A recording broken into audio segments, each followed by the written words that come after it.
Saludos cordiales, estimados estudiantes. Bienvenidos a una sesión más de Lengua y Literatura. Comencemos.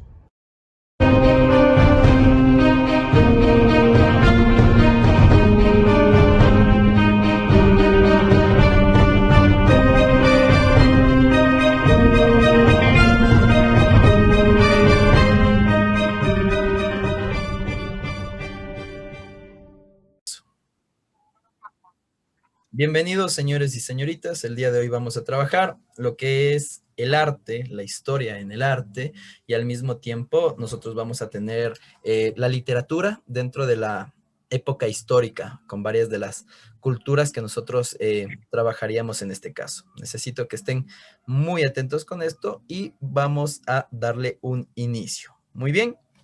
Entonces, cuando nosotros estamos conversando, hablando un poquito acerca de la historia del arte, ¿qué se nos viene a la mente al escuchar historia del arte? ¿Qué será el arte? Para ustedes, ¿qué es el arte? Figuras, estatuas. Estatuas, figuras, esculturas.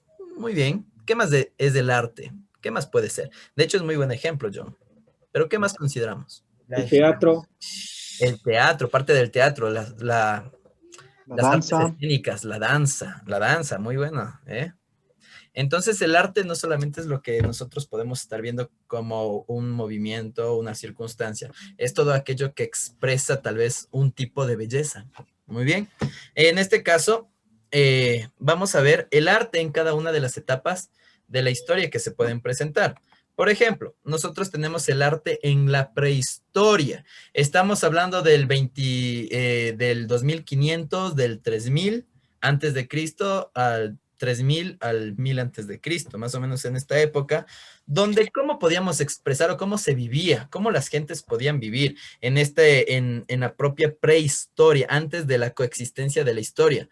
Tenemos tal vez trabajos mucho más rudimentarios, mucho más rústicos que se podrían ejercer.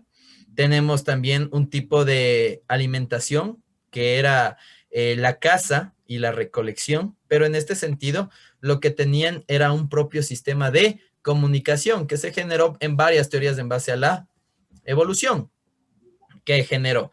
Expliquemos esto con un poquito más de detalle para que tomemos en cuenta. Nosotros tenemos lo siguiente, ¿sí? Tenemos tal vez sonidos que una persona con otra quería comunicarse. Tenemos al mismo tiempo un sistema de señas para poder querer atraer una idea o algo. Eran los primeros sistemas de escritura que ustedes ya saben, escritura cuneiforme, para poder estructurar esta idea. Pero para poderle dar un poco más de sentido, vamos a ver el origen del hombre hasta los primeros escritos que existieron, la protoescritura, primer sistema de escritura que existió en el periodo histórico, ¿sí? Manifestaciones que se consideran como artísticas. En este caso podemos ver rayas que son consideradas como arte, sí, en esta época. Tenemos el lado paleolítico del 25.000 al 8.000 antes de Cristo, ¿sí? Aquí se ejercía la idea de la casa y la vivienda en cuevas, antes de la presentación del sistema nómada. ¿Se acuerdan cuál era el sistema nómada? Los nómadas, ¿quiénes eran los nómadas? Personas que viajaban de un lugar a otro. Excelente, personas que viajaban de un lugar a otro, consumían todo lo que existía acá y viajaban a otro para seguir buscando alimentos y comidas. En estos primeros sistemas siempre se encontraban en las cuevas un tipo de pintura rupestre, que era una pintura muy rústica, pero que trataba siempre de reflejar un mensaje. Tal vez en esta zona existían los mastodontes, existían ciertas clases de animales que se podrían ejercer hasta un vínculo, ¿sí? Entonces aquí también denota la primera representación mágico-religiosa. ¿Por qué? Porque aquí sobresalen la idea de las creencias y del abastecimiento que tenían ellos en este entonces, para poder comprender un poquito más amplio. Por eso aquí existió que, ojo, la música y la danza, que hoy conocemos como el conglomerado del folclore, para poder entenderlo. Muy bien, me parecía asombroso. Neolítico del 6000 al 3000 antes de Cristo, ¿sí? El ser humano, nuevamente sedentario, comenzó a especializarse, ser cazadores y recolectores especializados por medio de la agricultura y la ganadería. Ah, muy bien, entonces ya me especialicé. Comencé a recoger ya fruticas, ciertos vegetales que eran muy, muy dables. Y aquí se había incrementado la importancia de la religión. Por eso existía mucho de la artesanía de la época, ¿sí? Aquí está la pintura esquemática, que venía a ser más de una cerámica muy tradicional, decorada en base a lo que existían con esas impresiones que se encontraban de las conchas, ¿sí? Y ese tipo de arte textil que coexistía en la época. La edad de los metales. Hemos avanzado un poco. Y al momento de ser especializados, el instrumento de trabajo de las personas era la roca, era una piedra. Con la piedra, chispas, fuego. Con las piedras, raspo y ya tengo una forma que me sirve para cazar, para recolectar, ser herramientas, ¿sí? Transformación del material que existía en ese entonces. Y aquí también tiene que ver con el arte. Claro que sé, claro que sí, perdón. Habían muchos monumentos funerarios que eran hechos en base a piedra, ¿sí? Como tenemos el de acá, y muchas armas o al mismo tiempo rudimentarios, ya sea de cerámica y piedra, que existían en ese entonces, ¿sí? Que se presentaban bastante, desde la aparición del arte dentro de esa combinación de piedra y metal. El arte antiguo, 2700-2185 antes de Cristo. Aquí coexistía la escritura, pero en las mayores zonas donde se había desarrollado esto era en Antiguo Egipto. El Antiguo Egipto, que viene de la mano con esto, ¿sí? Con los llamados jeroglíficos, con una expresión de arte rudimentaria que siempre comunica un sistema, al mismo tiempo una fuente de expresión donde se daba una propia mitología y creencias. En este caso podríamos hablar de varios casos para poder ejercer la idea. Muy bien. Aquí también la arquitectura era realmente asombrosa. Tenemos pirámides, tenemos ideas realmente abiertas para comprender todo esto que es asombroso, muchachos. ¿Sí? Su construcción y su creencia que iba en el más allá para poder entender varios de los sistemas de trabajo. Y aquí unas representaciones que les acabo de colocar para que tengamos en conocimiento adicional a todo lo que nosotros queremos ver. El arte un poquito ya más clásico lo detallamos en el sentido del desarrollo de principales manifestaciones de Occidente. ¿Dónde es Occidente? Europa. Ah, es en Europa. Sí, aquí hemos tenido adelantos científicos de materiales, ya sean naturales, para que el ser humano pueda desarrollar nuevas ideas. Y aquí sobre abastecer lo que son catedrales, lo que son iglesias, mucho después. En una época prehistórica ya se comenzó a dar un pequeño desarrollo propio de este. Muy, muy bien. El arte medieval, que para mi punto de vista es uno de los artes más asombrosos que ha coexistido, en el sentido de expresar las diferentes disciplinas artísticas, como es muy bien la arquitectura, hemos visto, pero tenemos la orfebrería, manuscritos, también tenemos las esculturas, pinturas que se habían presentado muchísimo en los mosaicos, ¿no es cierto? Y los frescos, que son un tipo de pinturas que se reflejan en tablas, ¿ya? Y que todo siempre tiene un significado simbólico dentro de lo que ellos representaban en la época, como parte cultural de lo que ellos consideraban y creían. Pero ahora, nosotros tenemos eso en nuestra primera etapa, en nuestra primera parte. A continuación, nosotros vamos a tener la literatura en la antigüedad. ¿Qué pasó y cómo se presentó? Ahora sí, hemos visto la historia, pero en una ilustración que de arte, en una ilustración de cómo las personas tal vez se comunicaron, se comunicarían, y ahora vamos a avanzar a una etapa más, que en este caso va a ser la literatura. Esta literatura que nosotros la vamos a ver desde la antigüedad, con una perspectiva diferente. Pero ¿cómo se presentaría esta perspectiva, licenciado? Los primeros manuscritos, tal vez vamos a hablar un poquito de culturas, pero ¿cómo de culturas? Cultura romana, cultura griega. Ah, ¿qué hay en cada uno de ellos? ¿Qué aparece? ¿Qué no aparece? Algo tal vez que se ha trabajado, pero que podríamos introducirlo para poder ejercer en este aspecto y en este campo mucho más claro. La antigüedad dentro de la escritura. Tenemos que destacar algo que es muy importante. Nosotros tenemos varias culturas como son. Hablamos hace un ratito de la egipcia. Si hablamos de la cultura egipcia, estamos hablando de pirámides. Si hablamos de pirámides, estamos hablando de una jerarquía, donde, muy bien, hay un sistema de comunicación, donde hay un sistema de implementación que va a tener cada uno.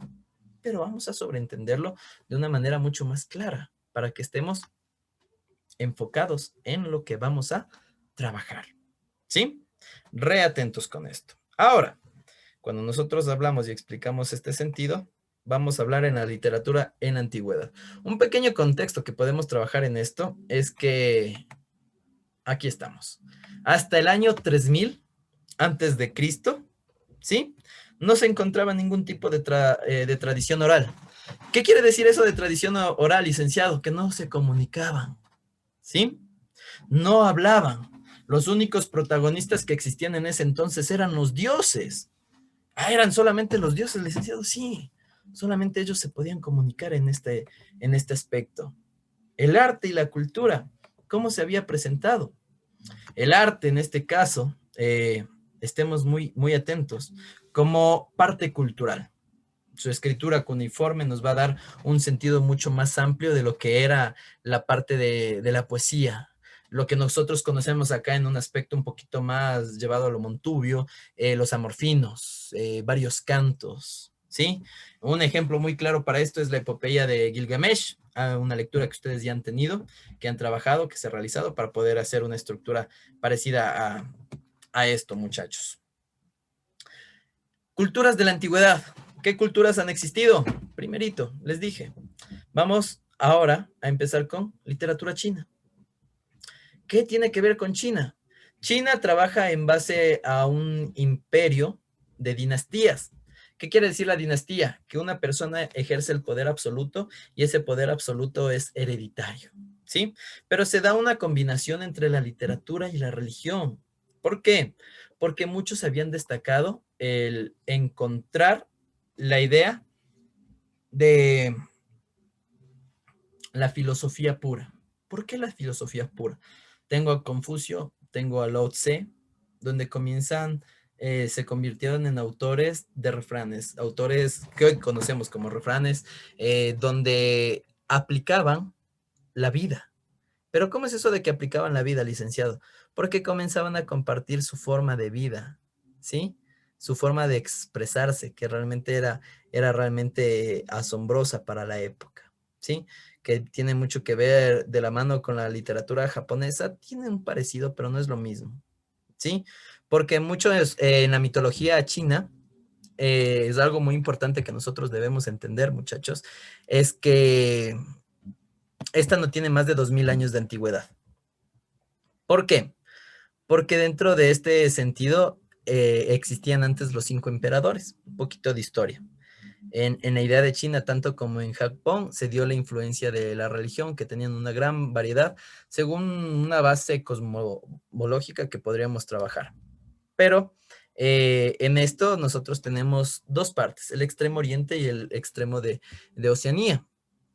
Ese dualismo cosmológico que se opone a los principios que es la luz.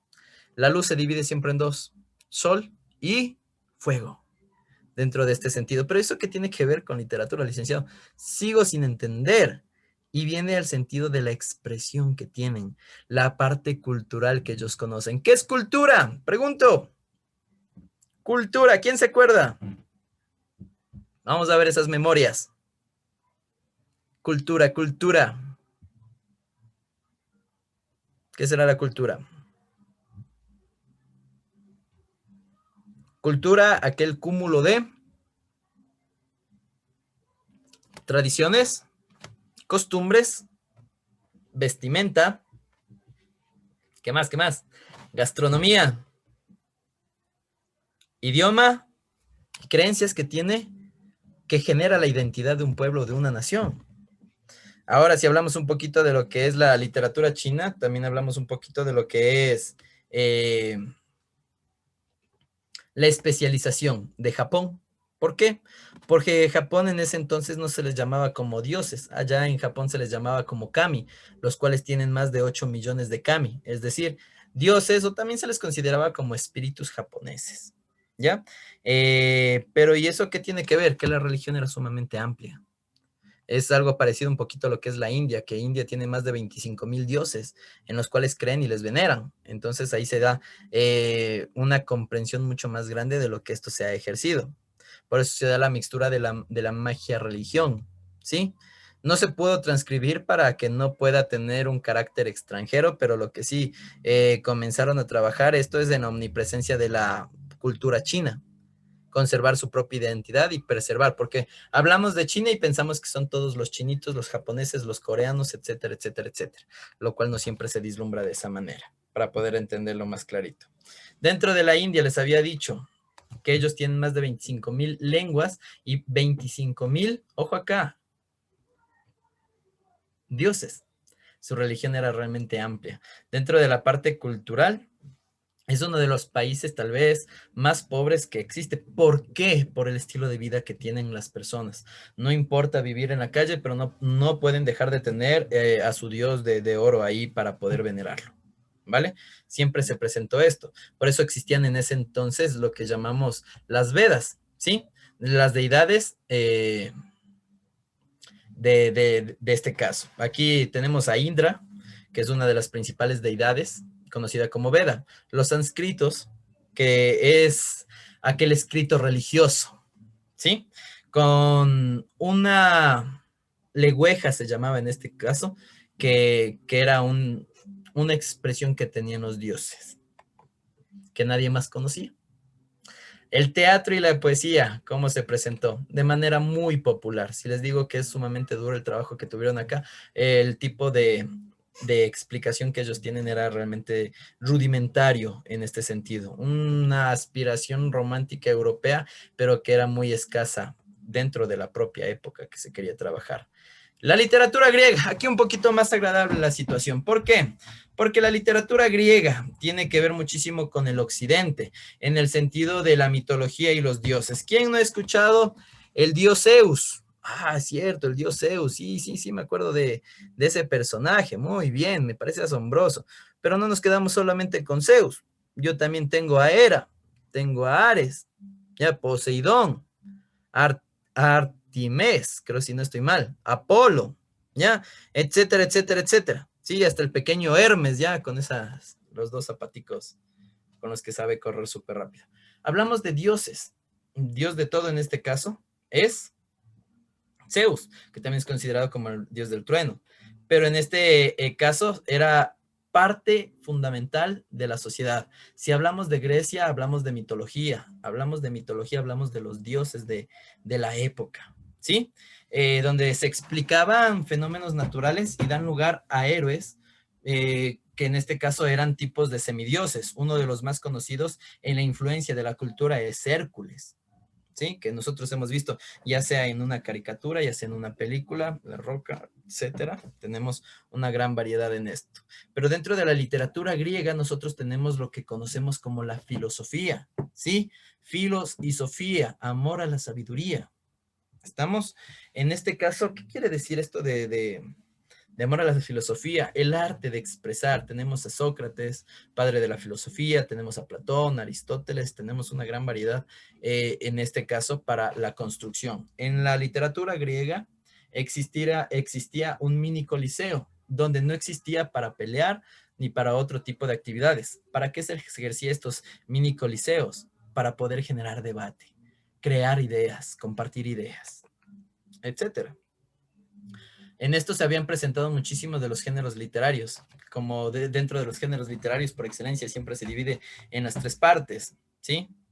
Géneros literarios, tenemos dentro de la narrativa, tenemos dentro del campo de la lírica y de la dramática, que en este caso es la lírica corporal, que son las poesías, como Safo y Alceo, la epopeya y la épica, que viene a ser un campo muy importante. Tenemos a Homero en la Ilíada y la Odisea. Odisea, una obra muy interesante para poder estructurar este tipo de géneros literarios. Tragedia y comedia, que nosotros tenemos a Sófocles, por excelencia, ¿sí? Y continuamos para poderle dar sentido a la literatura latina, ¿sí? Aunque para entender esto tenemos que irnos de la mano con la literatura romana. ¿Por qué? La literatura romana y la literatura griega dentro de su mitología son lo mismo, solo que cambian los nombres. El dios Zeus acá se convierte en el dios Júpiter. Acá Hera se convierte en Juno. Acá Ares se convierte en Marte. Artemisa, que les decía hace un momento, se convierte en Diana. Y tengo, no, Apolo creo que sí es lo mismo. Y tengo Poseidón, que es Neptuno, ¿sí? Y acá Hades, que es Plutón, entre los principales que nosotros podríamos generar un tipo de trabajo para entenderlos acá. Pero muy importante es la vinculación que tienen con la actualidad. Es decir, obras por excelencia tenemos a Virgilio, Epopeya, ¿ya? Y dentro de literatura latina, no dije Latinoamérica, ojo ahí, se presenta de estas maneras y que es realmente re interesante poder estructurar ideas mucho más puras acerca de esto, ¿sí? Pero cuando nosotros hablamos de estas culturas, también hay que recordar muchas más culturas que se trabajaron en la época. Y aquí nosotros vamos a introducirnos un poquito en lo que se ejercería la diferencia que puede existir entre una narrativa, llamémosle de mito, y otro tipo de narraciones. En este caso, ¿cómo podemos presentar esto, señores y señoritas? Muy fácil. Acá nosotros tenemos lo que es el mito. Acá nosotros tenemos tal vez otro tipo de narrativas que podríamos expresar, pero ¿qué es este famoso mito? ¿Cómo podemos entender a este mito? ¿Sí? Es común confundir un mito con un cuento, ¿sí? Pero quiero que entendamos que no es lo mismo que un cuento, para nada. No es lo mismo que un cuento. En otras palabras, atentos con esto, mito no es igual a cuento. ¿Ya? ¿Por qué?